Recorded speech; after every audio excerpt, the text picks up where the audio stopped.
Hello my dear students, कैसे हो आप सब। मैं लोकेश अग्रवाल अकाउंट्स पर ट्रिपल में एक बार फिर आपका स्वागत करता हूं। दोस्तों, आज हम लोग डिस्कस करने जा रहे हैं मटेरियल वेरिएंसेस के, यानी कि स्टैंडर्ड कॉस्टिंग के कुछ और नए सवाल।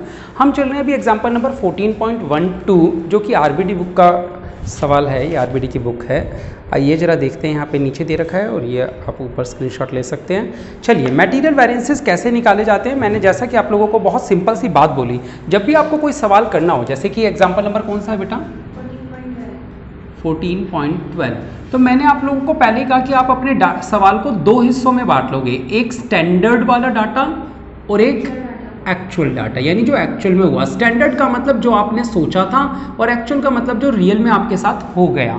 ठीक है, यहाँ पे स्टैंडर्ड में बनता है पहला कॉलम स्टैंडर्ड क्वांटिटी का, दूसरा बनता है standard quantity for actual output का, तीसरा बनता है स्टैंडर्ड प्राइस का, फिर यहाँ पे आता है एक्चुअल क्वांटिटी और एक्चुअल प्राइस, और इन दोनों के बीच में कौन कूद पड़ता है बेटा, रिवाइज्ड स्टैंडर्ड क्वांटिटी। तो बस हमें कोई भी सवाल आए, कैसा भी सवाल आए, उसे इन्हीं बॉक्सेस में फिल करना है। जैसे ही हमारी ये टेबल बन जाएगी, फिर तो फार्मूलों में वैल्यू पुट करना है, सवाल में कुछ नहीं बचेगा। स्टैंडर्ड का मतलब जो हमने सोचा वो, और एक्चुअल का मतलब जो हो गए वो। एग्जांपल नंबर 12 में अगर हम देखें तो the standard cost of a chemical दे रखा है 4 टन ऑफ मटेरियल एक्स, यानी स्टैंडर्ड क्वांटिटी में क्या लिखूं, 4 टन। ठीक है, मटेरियल किसकी, एक्स की, यहां पे मटेरियल का नाम लिख दिया मैंने साइड में, एट अ कॉस्ट ऑफ 80। बेटा स्टैंडर्ड प्राइस नहीं दे रखा, कॉस्ट दे रखा है। 80 रुपए में 4 किलो सामान आ रहा है, 4 टन, तो 1 टन कितने का आ रहा होगा, 20 रुपए का, हाँ या ना, 80 डिवाइड बाय 4। फिर लिखा हुआ है 6 ton of material Y, Y का 6 टन चाहिए होता है और इसकी कॉस्ट कितनी है, 180, तो 180 डिवाइड बाय 6, 30 रुपए का इसका रेट है, हाँ या ना। ये स्टैंडर्ड डाटा था। फिर लिखा हुआ है standard yield is 90% of input. अब जरा इस बात को समझेंगे बेटा, ये 4 और 6 टोटल जो हमने इनपुट दिया, इसको बोलते हैं टोटल स्टैंडर्ड इनपुट, यानी जो सामान डाला, टोटल कितने टन सामान डाला, 10 टन सामान डाला। 10 टन सामान डाल के टोटल स्टैंडर्ड आउटपुट जो यील्ड है, यील्ड का मतलब होता है आउटपुट, आउटपुट कितना आता है 90%, यानी 10 अगर इनपुट दिया है तो आउटपुट कितना आएगा 9, यानी बीच में लॉस हो गया कितने का, ये लॉस हो गया, और लॉस हमारे काम का नहीं होता, वैसे ये काम नहीं आएगा, हमारे काम क्या आता है, ये आता है और ये आता है। ठीक है बेटा, लॉस काम में नहीं आता। अगले पेज पे देखेंगे, लिखा है the actual cost of this chemical mixture was as under, कह रहे कॉस्ट ऑफ मटेरियल एक्स 67 रुपए 50 पैसे, 15 रुपए का रेट है। जरा ध्यान से देखेंगे, रेट तो दे रखा है 15 रुपए का, और टोटल जो कॉस्ट लगी वो 67 रुपए 50 पैसे लगी। तो कितने किलो माल खरीदा होगा, कितने टन माल खरीदा होगा, देखो बेटा 67 रुपए 50 पैसे दे के आए हो, जिसमें से जो रेट था वो 15 रुपए का था, यानी 4.5 टन सामान खरीदा होगा, हाँ या ना। आ रही है बात समझ में। ठीक है, आगे देखो, उसके बाद 34 रुपए का रेट से 187, 34 रुपए के रेट से खरीदा, टोटल 187 रुपए का माल खरीदा था। तो कितना माल खरीदा होगा, 187 डिवाइड बाय 34, 5.5 टन, हाँ या ना। ये वो है जो आप एक्चुअल में खरीद के आए।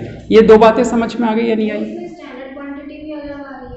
आप देखो ही मत आंसर, उनका आंसर देख के हो रहे हो, मैंने जो बनाया वो समझ में आया, बस ठीक है। बताओ समझ में आ रहा है जो मैंने अभी तक किया है, पक्का, कोई डाउट किसी को नहीं। एक्चुअल क्वांटिटी समझ में आ गई सभी को। चलो आगे देखेंगे बेटा, आगे क्या कह रहा है। अब उन्होंने क्या बोला, कह रहे हैं जो एक्चुअल प्रोडक्शन है वो 9.45 टन है। एक्चुअल प्रोडक्शन का मतलब टोटल एक्चुअल आउटपुट, प्रोडक्शन का मतलब जितना आउटपुट निकला वो कितना निकला 9.45, जबकि अगर कोई पूछे टोटल एक्चुअल इनपुट, देखो ये standard input standard output, actual input actual output, input कितना दिया था 10, बीच में जो लॉस हुआ उससे हमें कोई फर्क नहीं पड़ता, इससे वैसे भी कोई फर्क नहीं पड़ता, ये काम की नहीं होती, इनपुट काम का होता है और आउटपुट काम का होता है, हाँ या ना। आ रहा है समझ। बताओ टेबल इतनी भर गई, समझ में आया सबको। ये वो बातें थी जो सवाल में लिखी थी। अभी हमें ये और ये निकालना है जो हमें निकालना है, ये और ये हमें निकालना होता है बेटा। ये standard quantity for actual output के लिए पहले एक वर्किंग नोट बनाते हैं। Working note number 1, standard quantity for actual output, इसका जो फार्मूला होता है, एक बार फिर आप लोगों के लिए फार्मूला लिखवा रहा हूं, वैसे जरूरत नहीं थी। इसका फार्मूला होता है स्टैंडर्ड क्वांटिटी को मल्टीप्लाई और डिवाइड करो, पता है किससे? आउटपुट निकालना है ना आपको, आउटपुट निकालना है तो आउटपुट से ही मल्टीप्लाई करो, आउटपुट से ही डिवाइड। लेकिन डिवाइड किससे करोगे? जो दिया है उससे डिवाइड करो, यानी कि स्टैंडर्ड आउटपुट से। आ रही है बात समझ? और जो निकालना है, निकालना क्या है? एक्चुअल आउटपुट, उससे मल्टीप्लाई करो। आ रही है बात समझ में? तो क्योंकि आउटपुट का टॉपिक है इसलिए आउटपुट से डिवाइड, आउटपुट से मल्टीप्लाई। जो दिया है उससे डिवाइड करो, स्टैंडर्ड दे रखा है तो स्टैंडर्ड से डिवाइड करो, निकालना क्या है? तो एक्चुअल से मल्टीप्लाई करो। आ रहा है समझ में? चलो बेटा, यहां पे दो तरह के मटेरियल है, एक्स और वाई। स्टैंडर्ड क्वांटिटी लिख लो इनकी, 4 और 6 multiplied by total standard output कितना था? 9। टोटल एक्चुअल आउटपुट कितना था? 9.45। ठीक है, तो हेल्प करोगे मेरी? 0 5 4 5 20, 4.20 और 6.30। सही है क्या? चेक करो, कैलकुलेटर निकाल लो अपने अपने। सही है? 4.20 और 6.30। बताओ ये बात समझ में आई या नहीं आई? आ गई। पहला वर्किंग नोट ये था। दूसरा वर्किंग नोट बनेगा रिवाइज स्टैंडर्ड क्वांटिटी का, रिवाइज्ड स्टैंडर्ड क्वांटिटी। ठीक है बेटा, इसका फार्मूला भी हूबहू इसके जैसा ही होता है, बस आउटपुट की बजाय क्या आ जाता है? इनपुट। क्या आ जाता है आउटपुट की बजाय? सेम फार्मूला होता है, बस इसमें क्या था? आउटपुट, और इसमें क्या आ गया? इनपुट आ गया। चलो, एक्स और वाई स्टैंडर्ड क्वांटिटी यानी कि 4 और 6। टोटल स्टैंडर्ड इनपुट कहां है? ये रहा 10 10, दोनों तरफ 10 10 है। ये भी 10, ये भी 10, ये भी 10, ये भी 10। आ रहा है समझ? ये 4, ये 6। आ रहा है या नहीं आ रहा? तो यहां आ गया 4, यहां आ गया 6। और मैंने एक ट्रिक बताई थी कि जब भी ये आंसर निकल जाए तो ये देख लिया करो, इनका जो टोटल है ये इस टोटल के बराबर होना चाहिए, दोनों बराबर होते हैं। ठीक है, खैर बताओ, ये 2 वर्किंग नोट आ गए। अब हमसे पूछे, सारे वेरिएंसेस पूछे होंगे, है ना बेटा? अब तो सवाल करवाने का कोई फायदा है नहीं, आप लोगों को आता है। स्टिल मैं एक बार बता देता हूं कि जो लोग पहली बार देख रहे हो उन्हें कैसे कैसे निकालना है, एक बार आज फिर से देख लेते हैं। सबसे पहला जो वेरिएंस होता है बेटा, तेजी से सीखेंगे। सबसे पहला वेरिएंस होता है मटेरियल कॉस्ट वेरिएंस। कॉस्ट का मतलब कॉस्ट का डिफरेंस, कॉस्ट का मतलब कॉस्ट का डिफरेंस, इसको हम बोलते हैं MCV। इसका मतलब होता है स्टैंडर्ड कॉस्ट में से एक्चुअल कॉस्ट माइनस कर दो। ठीक है बेटा, स्टैंडर्ड कॉस्ट में से एक्चुअल कॉस्ट, वेरिएंस का मतलब होता है डिफरेंस, यानी कॉस्ट का डिफरेंस। तो स्टैंडर्ड कॉस्ट में से एक्चुअल कॉस्ट माइनस करो। स्टैंडर्ड कॉस्ट हमेशा किसको बोलते हैं? जब भी कोई कॉस्ट बोली जाए, इसका मतलब होता है क्वांटिटी इंटू प्राइस। तो स्टैंडर्ड कॉस्ट का मतलब standard quantity into standard price, और एक्चुअल कॉस्ट का मतलब actual quantity into actual price. जब भी हम फार्मूलों में SQ लिखते हैं इसका मतलब होता है standard quantity for actual output. यानी फार्मूलों में ये वाली वैल्यू काम नहीं आती, फार्मूलों में कौन सी आती है? ये वाली वैल्यूज काम आती है। ठीक है, जब भी फार्मूलों में SQ लिखा हो इसका मतलब SQ फॉर AO है, यानी कि ये नहीं है। ठीक है, चलो आओ बेटा, एक्स और वाई दोनों का निकाल लो। एक्स का कैसे निकलेगा? सर इन दोनों का मल्टीप्लाई, 4.20 मैं सॉल्व नहीं कर रहा, केवल लिख रहा हूं, है ना, -20 AQ into AP 4.50 into 15। Final answer 6.30। अच्छा ये बता रही हूं, 6.30 इंटू 30 -5.50 इंटू 34। निकाल लेना आप लोग जो भी आंसर है। ठीक है, चलो दूसरा हम फार्मूला लिखते हैं यहां पे, मटेरियल यूसेज वेरिएंस। यूसेज का मतलब होता है बेटा क्वांटिटी का डिफरेंस। यूसेज वेरिएंस में यूसेज क्या बता रहे हैं? क्वांटिटी का डिफरेंस। तो क्वांटिटी का डिफरेंस यानी कि स्टैंडर्ड क्वांटिटी में से क्या माइनस कर दो? Actual quantity. और जब आप 2 नंबर के माल का धंधा कर रहे होते हो तो पुलिस आके पकड़ लेती है, सुपरिटेंडेंट ऑफ पुलिस आके पकड़ लेता है। यूसेज का मतलब क्वांटिटी का डिफरेंस, यानी कि क्वांटिटी में डिफरेंस निकाल दो। ठीक है, तो यहां पे जब SQ लिखा होता है इसका मतलब होता है SQ फॉर AO। तो जब मैं X का निकालूंगा तो क्या लूंगा? 4.20 माइनस 4.50, 4.20 माइनस 4.50 इंटू 20। और जब मैं Y का लूंगा तो 6.30 माइनस 5.50 इंटू 30, ठीक निकल जाएगा बेटा। तीसरा वेरिएंस जब हम निकालेंगे तो वो होगा मटेरियल प्राइस वेरिएंस। अगला वेरिएंस कौन सा होगा? मटेरियल। अब ये प्राइस वेरिएंस बता रहा है कि प्राइस का डिफरेंस निकालो। प्राइस वेरिएंस क्या बता रहा है? कि प्राइस का डिफरेंस निकाल दो। तो यहां पे फार्मूला क्या होना चाहिए एमपीवी का? Sir standard price minus actual price, price का डिफरेंस।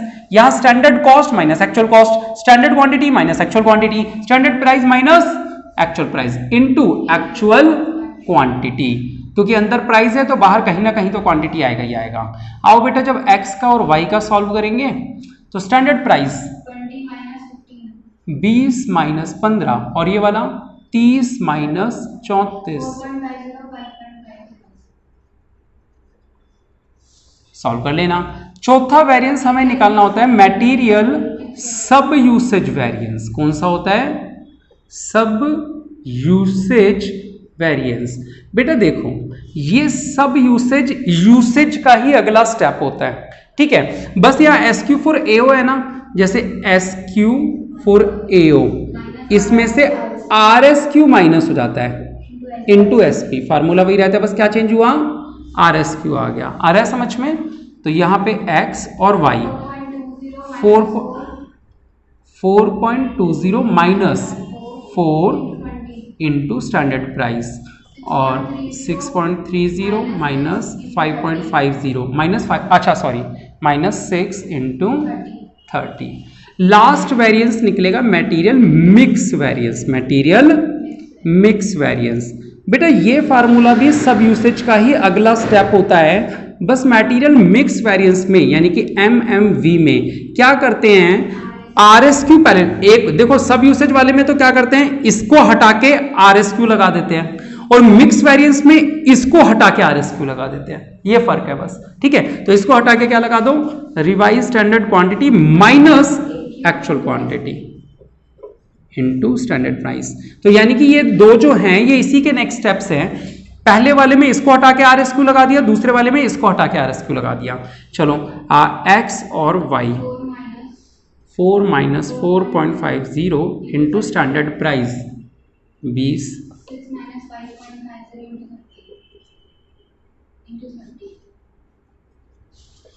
ये आपके सारे आंसर निकल आएंगे। तो एक बार मैंने आप लोगों को दिखा दिया कि फार्मूले कैसे बनते हैं। जब बोला जाए कोस्ट कभी भी बचपन से हम जानते हैं क्वांटिटी इनटू प्राइस, जितना खरीदा, तो स्टैंडर्ड कॉस्ट का मतलब standard quantity into standard price, actual quantity into actual price, सब कुछ टेबल में है। यानी एक बार टेबल अगर डेवलप हो गई तो आप लोगों ने रियलाइज कर ली होगी ये बात कि उसके बाद सवाल में कुछ नहीं बचता।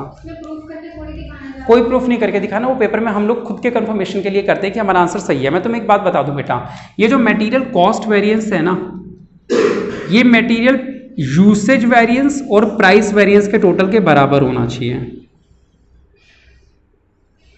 और जो मटेरियल यूसेज वेरिएंस है वो मटेरियल सब यूसेज वेरिएंस और मटेरियल मिक्स वेरिएंस के टोटल के बराबर होना चाहिए। पेपर में बैठ के कैलकुलेटर पे एक बार टाइप करके देख लिया करो, पता चल जाता है कि कैलकुलेशन एरर नहीं हुआ। ये वाला जो है ना कॉस्ट वेरिएंस, इसके दो फैक्टर्स होते हैं, यूसेज और प्राइस। इन दोनों का जो आंसर होगा उन्हें जोड़ दोगे तो कॉस्ट का आंसर मैच होना आना चाहिए। इन दोनों के आंसर को जोड़ दोगे तो जैसा मैंने बोला ये यूसेज के पार्ट्स होते हैं, जो यूसेज के पार्ट्स होते हैं सब यूसेज और मिक्स, इन दोनों के आंसर को अगर जोड़ दोगे तो वही आना चाहिए जो इसका आंसर आया था। और आंसर आने का मीनिंग क्या हुआ देखो बताता हूं। 0.20 0.50 0.3 को करोगे माइनस का 6 आ जाएगा। 0.3 0.50 ये हो गया कितना 80 पॉजिटिव, आरती है 24 पॉजिटिव आ गया। आंसर कितना है 24 में से 6 गया 18, ये पॉजिटिव आया है बेटा, समझ रहे हो। कंबाइंड आंसर जो आया वो कितना आया पॉजिटिव का 18, ठीक है, दो आइटम्स का मिला के। आओ जरा ये बता देता हूं, ये देखो 0.2 इंटू 20 4 पॉजिटिव का, 0.3 इंटू 3 9 पॉजिटिव का, चारों 9 कितना हो गया 13, कंबाइंड रिजल्ट दोनों पॉजिटिव थे। यहाँ पे माइनस का 0.5 है तो माइनस का 10 हो गया, और यहाँ पे पॉजिटिव का 5 है तो पॉजिटिव का 15 हो गया। कंबाइंड आंसर बोले तो कितना आया पॉजिटिव का 5, प्लस का 15 माइनस का 10 का मतलब पॉजिटिव का 5। अब जरा चेक करके देखो 13 तो इसका आंसर आया था, 5 इसका आंसर आया है, और इसका आंसर कितना था 18। प्रूव हो गया या नहीं हुआ? हो गया। तो यानी फाइनल आंसर जो है, इन दोनों के फाइनल आंसर इसके फाइनल आंसर से मैच होते हैं। ये टॉपिक होता है, आपको अच्छे से याद होगा ये टॉपिक जब पढ़ रहे हैं। क्लियर है सभी को? चलिए ठीक है, अगले एग्जाम्पल पे चलते हैं। 12वां था ये सवाल, इसका स्क्रीनशॉट ले लीजिए, आप फोटो ले लीजिए इसकी। आओ बेटा एग्जाम्पल 13 अभी करेंगे, पहले एक बार एग्जाम्पल 14 डिस्कस कर लेते हैं ताकि हम होमवर्क में कर सकें उस सवाल को। ठीक है, 14 देख लेते हैं एक बार, 14 में क्या लिखा है। शाह लिमिटेड, ये लीजिए आप इसका स्क्रीनशॉट ले सकते हैं। चलिए लिखा हुआ है Shah limited produces an article by blending two basic raw material, यानी शाह लिमिटेड एक प्रोडक्ट बनाता है जिसमें दो चीजों को जोड़ के बनाता है। The following standard have been set up, और हमारा स्टैंडर्ड जो है मटेरियल का वो ए और बी का कुछ इस तरीके से है, ए और बी। कौन सा क्वेश्चन कर रहे हैं हम? 14.14। कितना कितना परसेंट है? 40%। हमारा मिक्स इस तरीके का है कि हम जब कोई प्रोडक्ट बनाते हैं तो हमारी आदत है प्रोडक्ट ए 40% डालते हैं और प्रोडक्ट बी 60% डालते हैं, तो 100% इनपुट देते हैं। और जिनका स्टैंडर्ड प्राइस कितना है? 4 रुपए और 3 रुपए, यानी उन्होंने ये बता दिया कि ये 4 है और ये 3 रुपए है। और क्या लिखा हुआ है फिर एक पैराग्राफ में लिखा है the standard loss in processing is 15% of input. कहते हैं जो भी हम इनपुट डालते हैं उसका 15% क्या हो जाता है बेटा? लॉस्ट हो जाता है। यानी कि अगर जैसे 40 और 60 अगर हम बोले टोटल स्टैंडर्ड इनपुट कितना देते हैं? 100%, तो उसमें से लॉस्ट कितना हो जाता है? इसका एक मीनिंग है कि आउटपुट कितना निकलता होगा। बताओ ये बात समझ में आई या नहीं आई? अगर मैं सब में से परसेंटेज हटा दूं तो काम चल जाएगा। मान लो 40 किलो ये, 60 किलो ये, तो ये ऐसे ऐसे करके काम चल जाएगा। चलो ठीक है, आगे क्या कह रहा है वो? कह रहे हैं ड्यूरिंग द जनवरी 2019, यानी इस साल के एक महीने की बात चल रही है, the company produced 1700 kilogram of finished output. यानी हमने जो प्रोडक्शन किया है, यानी जो टोटल एक्चुअल आउटपुट है वो कितना है? 1700 किलोग्राम है। जो रियल में सामान बनाया है हमने वो कितना किलोग्राम है? 1700। इतना तो प्रोडक्शन एक्चुअल है ना, प्रोड्यूस कर दिया उन्होंने, सोचा थोड़ी है। प्रोड्यूस्ड का मतलब इतना प्रोड्यूस कर दिया, यानी सोची हुई बात नहीं है, जो हो गई है रियल में वो बात है। Of finished output. Information regarding purchase and stock, कुछ ओपनिंग स्टॉक कुछ परचेज के बारे में बात बोली है उन्होंने कि ओपनिंग स्टॉक 35 किलो था, क्लोजिंग स्टॉक 30 किलो था महीने के लास्ट में, 10 किलो सॉरी, है ना। ओपनिंग 40 था, क्लोजिंग 50 था, वो मैं अभी बताऊंगा क्या बात चल रही है। Find different material variances assuming that opening stock is always valued at a price equals to standard price. आप ये मान के चलें कि जो ओपनिंग स्टॉक है वो हमेशा स्टैंडर्ड प्राइस पे होता है। ठीक है, यहां पे थोड़ी सी बात इंपॉर्टेंट आ जाएगी। चलो करें बेटा। सबसे पहले तो हम एक्चुअल क्वांटिटी निकालेंगे इसमें। एक्चुअल क्वांटिटी कंज्यूम्ड क्या निकालने वाले हैं कि एक्चुअल में जो हमने क्वांटिटी यूज करी वो कितनी थी। बेटा बचपन से हम लोग एक बात जानते हैं, क्या? कंजम्पशन का एक फार्मूला होता है। मैं कई बार अपनी क्लास में इस फार्मूले को डिस्कस करता हूं। Opening stock plus purchase minus closing stock, ये कंजम्पशन का फार्मूला होता है। चाहे कोई सी भी बुक पढ़ो, कोई सा भी टॉपिक पढ़ो, जहां पे कंजम्पशन वर्ड आ जाए उसका मीनिंग यही होता है, जो माल पहले से रखा था उसमें जोड़ दो जो और खरीद लिया, और माइनस कर दो जो बच गया, तो जो निकलता है उसको क्या बोलते हैं? कंजम्पशन। यानी इतनी चीज आपने कंज्यूम कर ली। ठीक है, तो यहां पे आपको पहले एक्स और ए और बी का कंजम्पशन निकालना पड़ेगा। देखो बेटा, ए का ओपनिंग स्टॉक कितना था? 35। परचेज कितना किया और क्लोजिंग कितना बचा है? तो कितना हिस्सा यूज हो गया? 825। ठीक है, और बी का कितना यूज हुआ होगा बेटा? 40, 1200 और 50। 40, 1200 और 50, 1190 है ना, 1190। यानी एक्चुअल क्वांटिटी कितनी आ जाएगी इसकी? 825 और इसकी 1190 रुपए आ जाएगी। ठीक है बेटा। अच्छा,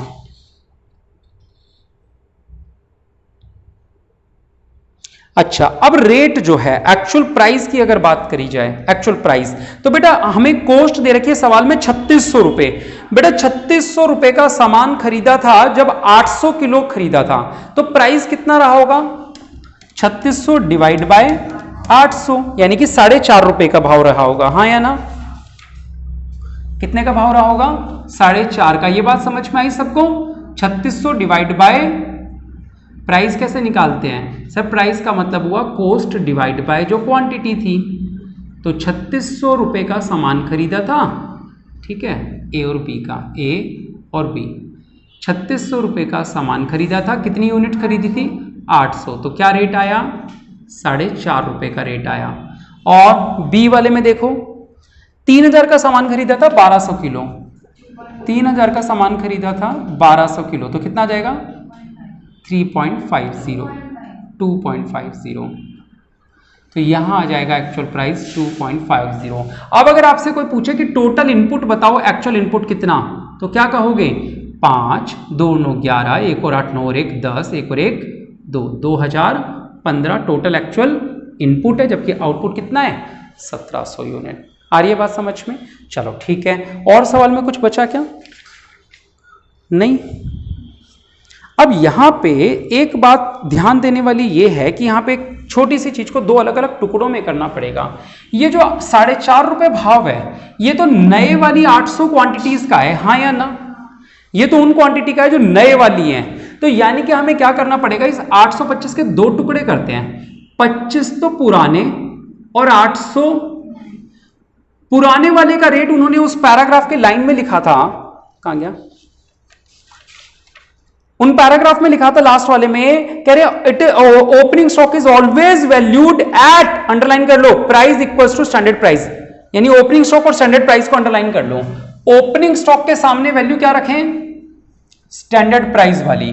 तो यहां पे हम क्या करेंगे? 25 और 800 भी नहीं करेंगे। ओपनिंग स्टॉक कितना था? 35, हाँ या ना? तो 35 यूनिट पे तो क्या रेट लगाएंगे? 4 रुपए का। और जो बाकी बची हुई 790 यूनिट्स हैं, उन पे रेट लगाएंगे क्या? 4.5 रुपए का। आ रही है बात समझ? अब इसी तरह बी वाले में ओपनिंग कितनी थी?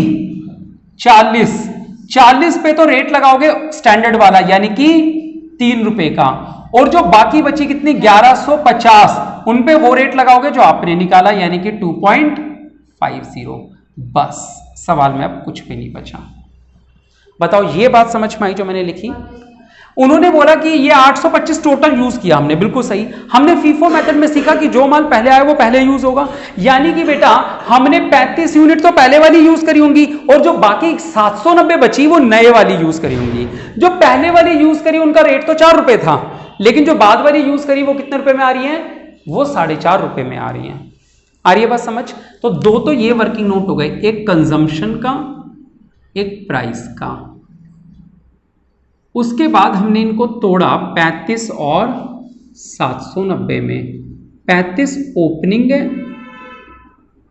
और ये ओपनिंग है, ये परचेज है। ये 40 ओपनिंग यूज किया होगा और 1150 जो है वो परचेज वाला यूज किया होगा। आ रहा है समझ में? नहीं आ रहा? ठीक है। और बाकी सारी चीजें एज इट इज हैं। अब देखो बेटा, क्योंकि सवाल के अंदर ये 40%, 60%, ये जो परसेंटेज वाली बातें थी, इन परसेंटेज वाली बातों को ही स्टैंडर्ड क्वांटिटी मान लो। ये मान लो कि इसका डाटा ये है, तो standard quantity for actual output कैसे निकलेगा? यहां से परसेंटेज हटा दो बस। ए बी 40 60, ये क्योंकि हमें आउटपुट वाला टॉपिक निकालना है तो आउटपुट से डिवाइड करेंगे दोनों जगह, स्टैंडर्ड वाले से यानी कि 85 से। आ रही है बात समझ? और मल्टीप्लाई करेंगे एक्चुअल वाले से। एक्चुअल कितना था? 1700। हेल्प करोगे मेरी? कितने पे जाएगा बेटा? 1700 डिवाइड बाई 85, 2 800 कितना? हाँ, और ये 1200 है ना? तो यहां क्या लिख दूं? 800 और 1200। अब RSQ निकाल दूं। RSQ में इनपुट यूज होता है, ए का और बी का। इनपुट 100 था, नहीं 40 और 60 है ना? इनपुट 100 था स्टैंडर्ड में, एक्चुअल में कितना था इनपुट? 2015। हेल्प करो मेरी।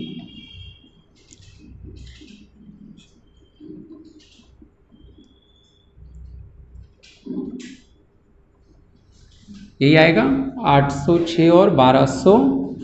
जब ये लिख लो तो एक बार टोटल चेक कर लिया करो। 6 और 9 15, 18 और 20, ये दोनों हमेशा एक जैसे होते हैं।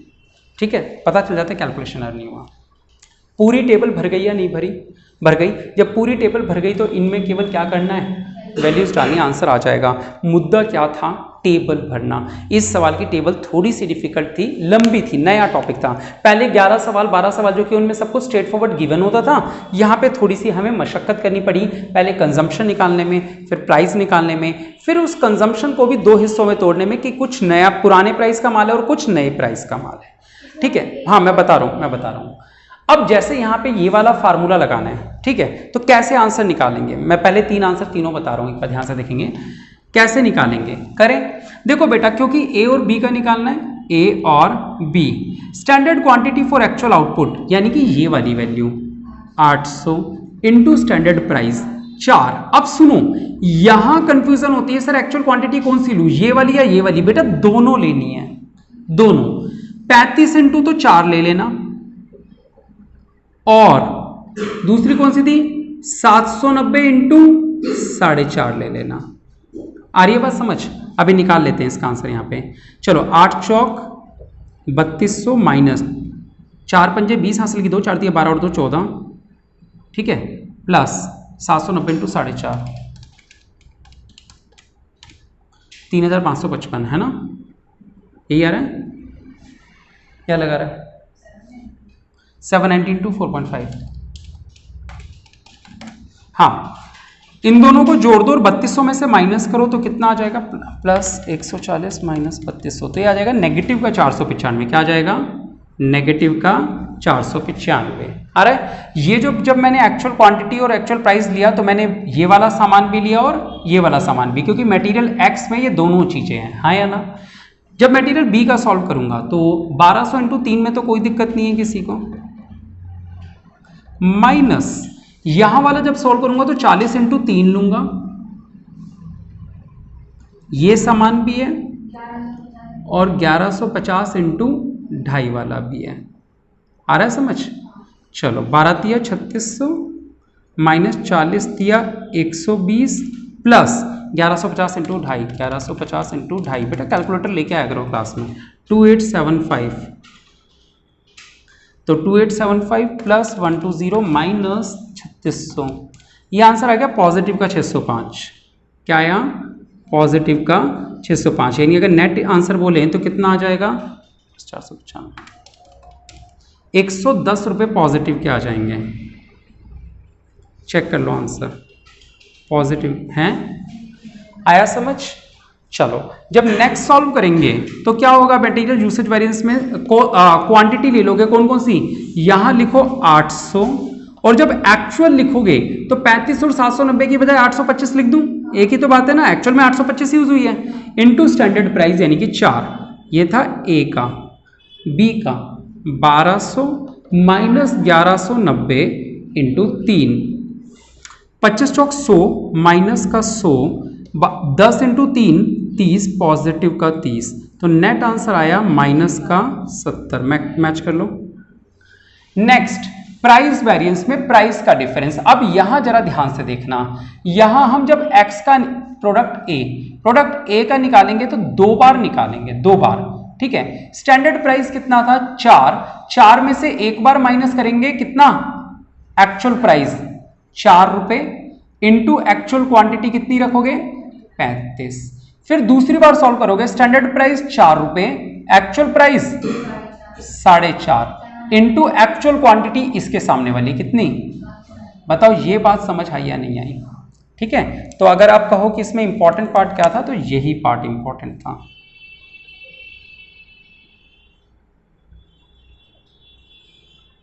और ये पार्ट इंपॉर्टेंट था। आई बात समझ में?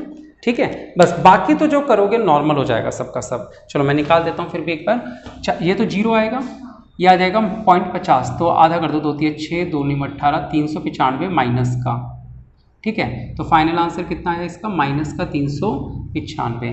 जब बी का सॉल्व करोगे, ठीक है, तो बी के प्राइस कौन कौन से पकड़ोगे, 3 और 3 इंटू 40, ये तो 0 हो गया, और दूसरा कौन सा पकड़ोगे 3 और 2.5 इंटू 1150, तो आधा कर दो कितना 575 पॉजिटिव, तो ये कितना आया 575 आया। अब इन दोनों का नेट कितना जाएगा 180 पॉजिटिव आ जाएगा। बात समझ में आ रही है बेटा क्या किया?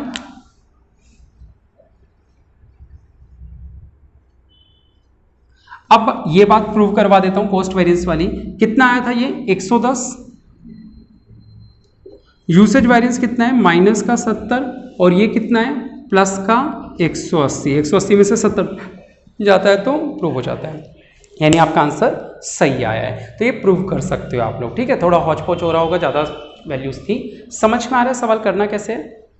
ये स्टेप्स पहले लगेंगे इस सवाल में जो छोटे छोटे से दिख रहे हैं, तभी टेबल बन पाएगी और टेबल बनाने के बाद कोई खास काम बचता नहीं है इसमें। क्लियर है? चलो बेटा आगे देखते हैं इस चैप्टर में और क्या है। ये कौन सा क्वेश्चन था? ये 14 था, है ना। कर लोगे कंप्लीट इसको तो? हाँ बेटा, अब हम सवाल देख रहे हैं एक एग्जाम्पल नंबर 13। उससे पहले मैं आपको बता दूं कुछ क्वेश्चन आपको होमवर्क में मार्क करने हैं, जैसे कि प्रैक्टिस कर लेना। मटेरियल के इजी से सवाल हैं 23, 24, 25, 26। तो ऑलरेडी आप 15 सवाल तो कर चुके हो, 14-15 सवाल और 4 हो जाएंगे। 20 सवाल मटेरियल के अगर आपने कर लिए हैं तो पेपर में कुछ भी आ जाए आप आसानी से कर लोगे। आसानी सवाल आते हैं, जिस तरीके के अपन कर रहे हैं वैसे ही सवाल आते हैं इसके अंदर, ठीक है। चलिए आगे देखते हैं बेटा, और देखते हैं कि और क्या है इसके अंदर। एग्जाम्पल नंबर 13, ये आप इसका स्क्रीनशॉट ले सकते हैं। चलो बेटा एग्जाम्पल नंबर 13 करते हैं, ठीक है। एग्जाम्पल नंबर 13 जरा देखते हैं इस सवाल में क्या क्या दे रखा है हमें। सवाल में लिखा है compute the missing data by the question mark. कह रहे हैं जो चीजें दिख नहीं रही हैं वो आप बताओ। तो ए और बी दो तरह के मटेरियल है हमारे पास, यहां लिख देता हूं ए, यहां लिख देता हूं बी। और क्या लिखा है स्टैंडर्ड क्वांटिटी यानी सॉरी स्टैंडर्ड प्राइस है 12 रुपए और 15 रुपए। यहां लिख देता हूं 12 रुपए, यहां लिख देता हूं 15 रुपए। फिर उन्होंने बोला एक्चुअल प्राइस 15 रुपए और 20 रुपए है, यानी कि एक्चुअल प्राइस ये 15 है ये 20 है। फिर स्टैंडर्ड इनपुट यानी कि क्वांटिटी 50 किलो थी, उन्होंने ये बताया कि ये 50 था लेकिन ये नहीं बताया। उसके बाद बोला एक्चुअल इनपुट जो है वो क्वेश्चन मार्क और 70 है, यानी कि ये नहीं पता लेकिन ये पता है कि कितना है 70 है। और क्या बोला उन्होंने प्राइस वेरिएंस दोनों निकालने हैं, तो हम लिख देते हैं एक तो हमें क्या निकालना है ये निकालना है प्राइस वेरिएंस, और MUV बता रखा है MUV मटेरियल यूसेज वेरिएंस, जिसकी वैल्यू पता है, किसकी पता है नेक्स्ट वाले की 300A। ए का मतलब एडवर्स, ए की नहीं बी की पता है बेटा। बी वाले की जो वैल्यू है वो 300 रुपए एडवर्स। ए का मतलब एडवर्स होता है, एडवर्स का मतलब होता है नेगेटिव। एफ का मतलब होता है फेवरेबल, फेवरेबल का मतलब पॉजिटिव। ए का मतलब एडवर्स, एडवर्स का मतलब नेगेटिव। तो बी की वैल्यू दे रखी है कितनी है, इसका आंसर माइनस का 300 दे रखा है। उसके बाद मटेरियल कॉस्ट वेरिएंस पूछा हुआ है, यानी कि ये और पूछा हुआ है। बस इन दो को तो निकालना ही नहीं है, जो चीजें मिसिंग है वो निकालनी है। करें बेटा सवाल सॉल्व। कहाँ है? हाँ, material mix variance of both material together was 45। Material mix variance में इन दोनों का जो टोटल आंसर आएगा वो आएगा 45 एडवर्स। फाइनल आंसर जो दोनों का आएगा, है ना। चलो करें बेटा सवाल।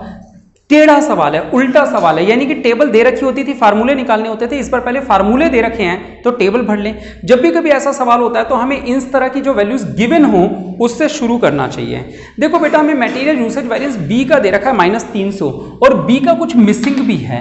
अच्छा, जब सवाल में ये ना दे रखा हो कि आउटपुट कितना है तो दोनों जगह एक्चुअल आउटपुट भी 1 लेते हैं और स्टैंडर्ड आउटपुट भी 1 लेते हैं। और मैंने आपसे कहा कि इस चैप्टर में जब भी कुछ ना हो तो ये स्टैंडर्ड क्वांटिटी ही ये हो जाएगा। अगर मान लो मेरे को ये निकालना भी हो थोड़ी देर के लिए, मान लो यहां अगर 50 है, एक्चुअल आउटपुट भी कितना लिया 1, स्टैंडर्ड आउटपुट भी कितना लिया 1, दोनों का जो एक्चुअल आउटपुट है, जैसे टोटल स्टैंडर्ड आउटपुट कितना 1, टोटल एक्चुअल आउटपुट कितना 1 से ही डिवाइड करोगे, 1 से ही मल्टीप्लाई करोगे तो कितना आ जाएगा 50। यानी जो वैल्यू यहां है वही वैल्यू यहां आ जाती है। कब? जब सवाल में आउटपुट गिवन ना हो तो आउटपुट दोनों जगह 1 मानते हैं और 1 से डिवाइड 1 से मल्टीप्लाई करने से सेम आंसर आता है, यानी जो यहाँ है वही वैल्यू यहाँ होगी। हाँ या ना?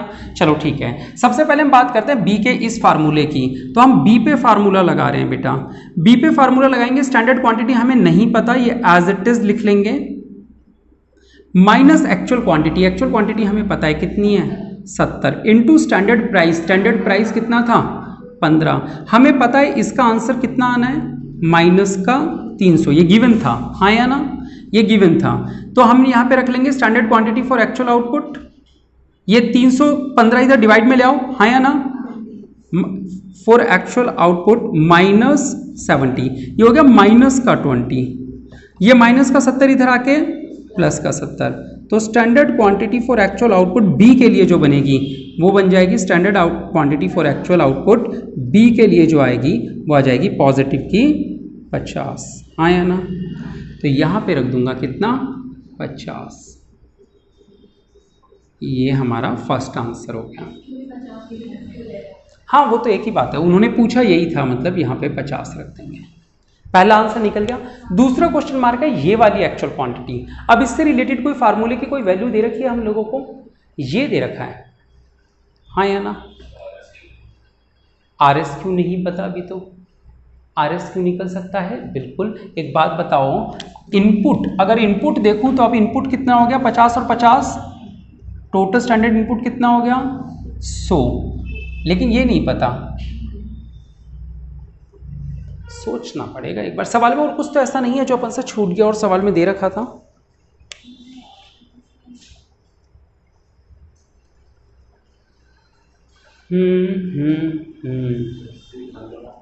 क्या बेटा? बेटा ये जो एग्जांपल है ना, इसमें आपको x मानते हुए सवाल सॉल्व करना होगा। आगे क्या करना होगा, जैसे मान लीजिए आप है ना, एक बार इसको x मान लेंगे। अगर इसे आप x मानेंगे तो टोटल अगर पूछे कोई टोटल एक्चुअल इनपुट कितना, तो इनपुट कितना हो जाएगा x + 70, यानी कि ये हो जाएगा। फिर आर एस क्यू कैसे निकलेगा, आर एस क्यू कैसे निकलता है, स्टैंडर्ड क्वांटिटी यानी कि 50-50 है ना। फिर हमें इनपुट चाहिए स्टैंडर्ड का, स्टैंडर्ड का तो पता है 100 है, यहाँ पे भी 100, यहाँ पे भी 100। लेकिन जब एक्चुअल का लिखेंगे तो क्या लिखेंगे, x + 70। तो यहाँ पे रखा मैंने x + 70, यहाँ पे रखा x + 70।